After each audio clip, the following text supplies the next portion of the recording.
Hello everyone, my name is Shahbaz Ali and welcome to air force academy. आज इस video में बात करने वाले हैं कुछ facts about UNO united nation organisation के बारे में। ठीक है, उसके अंदर क्या क्या आते हैं वो सारी डिटेल्स के बारे में, तो वीडियो को लास्ट तक ज़रूर देखना। स्टार्ट करते हैं from the first question. The first question is what is the full form of UNO. UNO का फुल फॉर्म क्या होता है?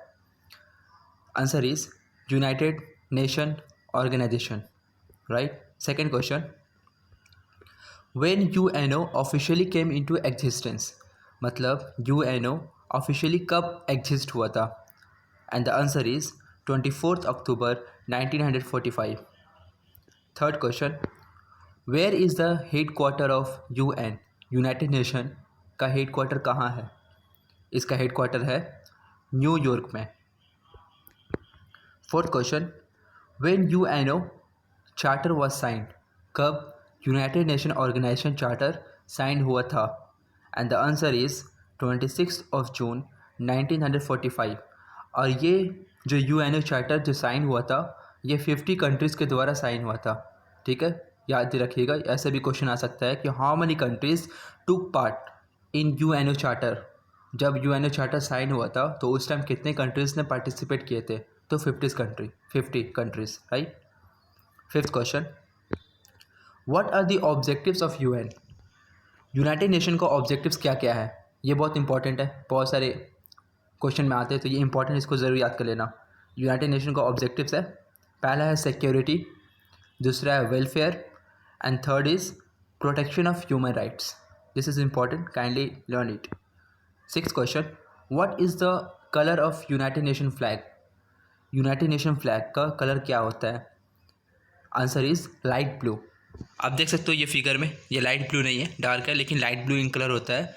और इसका ये यूनाइटेड नेशन का जो सिंबल होता है वो लोगो ये होता है। ठीक है। Seventh question, what are the 6 major organs of the United nation. United nation का 6 बड़ा ऑर्गन्स क्या होता है?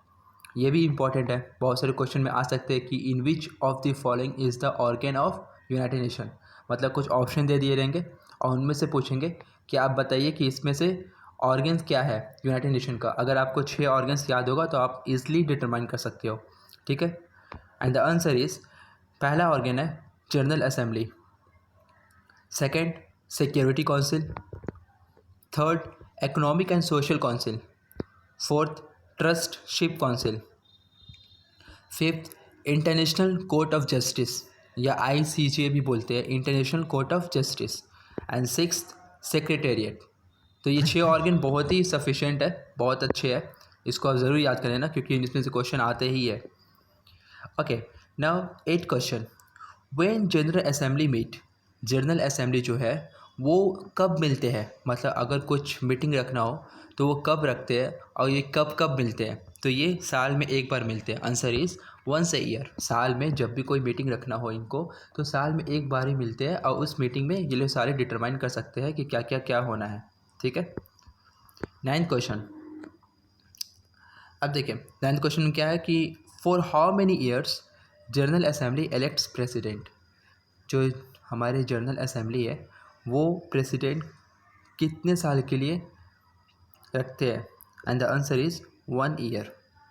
जनरल असेंबली इलेक्ट करते हैं अपने प्रेसिडेंट को 1 साल के लिए, फिर 1 साल के बाद फिर चेंज होते हैं। ठीक है।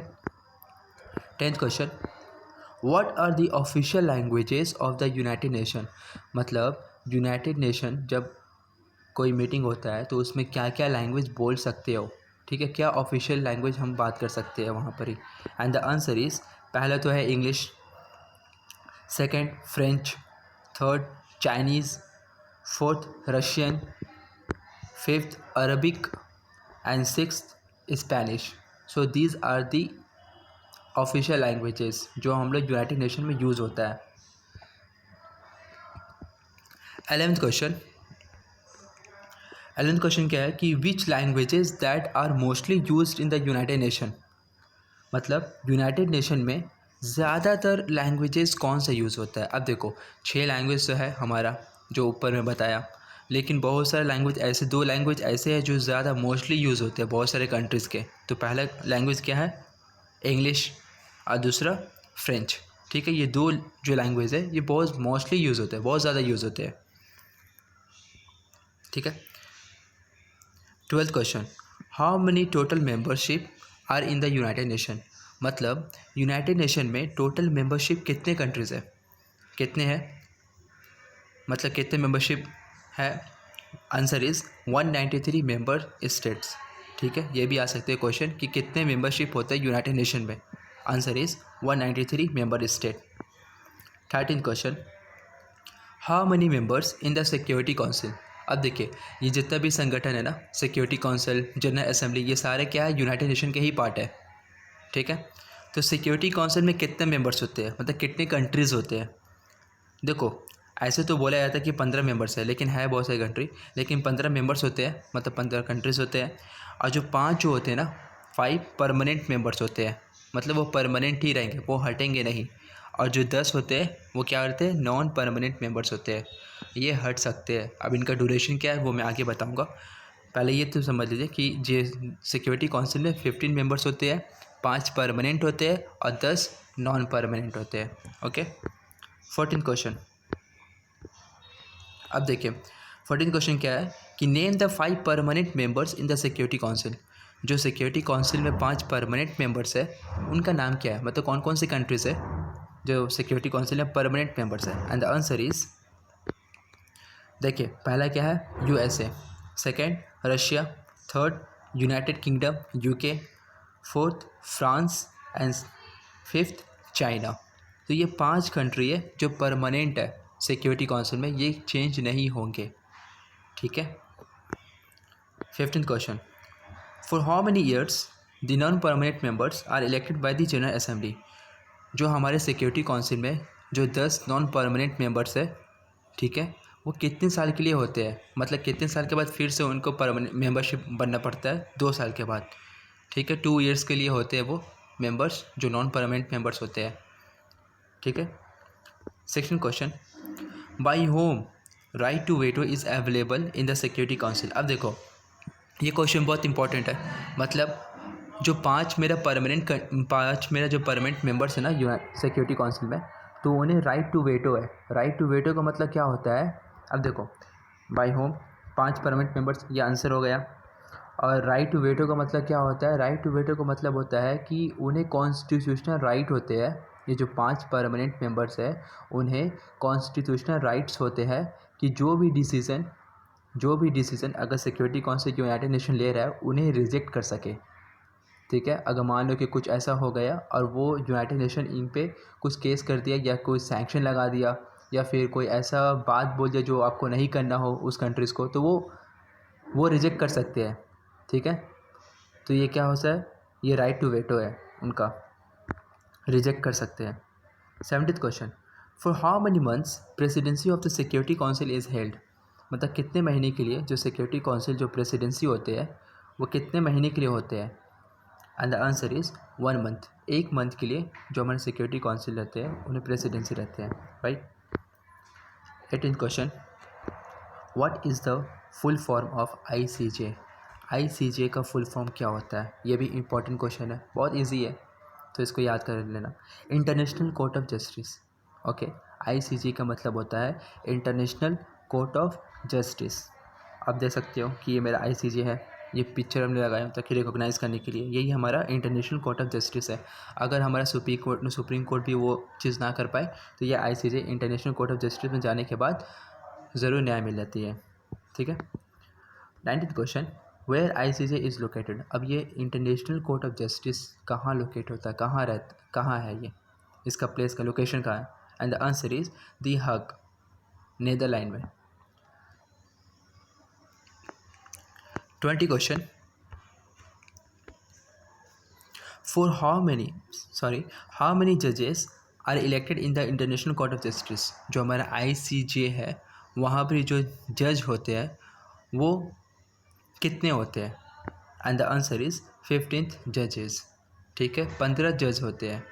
जैसे सुप्रीम कोर्ट में 5 जज होते हैं, तो वैसे हमारे इंटरनेशनल कोर्ट ऑफ जस्टिस में 15 जजेस होते हैं। What is the 21st question? What is the term of office of the judges in the international Court of justice? International Court of justice में जो हमारे जज होते हैं वो कितने साल के लिए बनते हैं? ठीक है, कितने साल के लिए इलेक्ट होते हैं? आंसर इज़ 9 ईयर्स, 9 साल के लिए। 22nd question, what is the full form of ILO? ILO का फुल फॉर्म क्या होता है? ILO का फुल फॉर्म क्या होता है? And the answer is International Labour Organisation. ये भी क्वेश्चन आता है कभी कभी, ये तो इजी है, इंटरनेशनल लेबर ऑर्गेनाइजेशन, ये आप देख सकते हो, इसका लोगो है। 23rd question, where is the head quarter of the ILO? International Labour Organisation का जो हेड क्वार्टर है वो कहाँ है? आंसर इज़ जिनेवा, स्विट्ज़रलैंड में। ये क्वेश्चन आते हैं, ये भी इंपॉर्टेंट है, जिनेवा स्विट्ज़रलैंड में। 24th question, what is the full form of FAO? FAO का फुल फॉर्म क्या होता है? And the answer is Food and Agriculture Organisation. ठीक है, Food and Agriculture Organisation, FAO का ही बोलते हैं। अब देखिए 25th हम पढ़ते हैं, where is the head quarter of the FAO? Food and Agriculture Organisation का हेड क्वार्टर कहाँ है? रोम में। ठीक है, रोम कहाँ है? इटली में। 26th question, what is the full form of UNESCO? UNESCO का फुल फॉर्म क्या होता है? United Nations Educational, Scientific and Cultural Organisation. ठीक है, ये भी बहुत सारे इंपॉर्टेंट है, ये भी बहुत आते हैं क्वेश्चन कि यूनेस्को का फुल फॉर्म क्या होते हैं? United Nations Educational, Scientific and Cultural Organisation, right.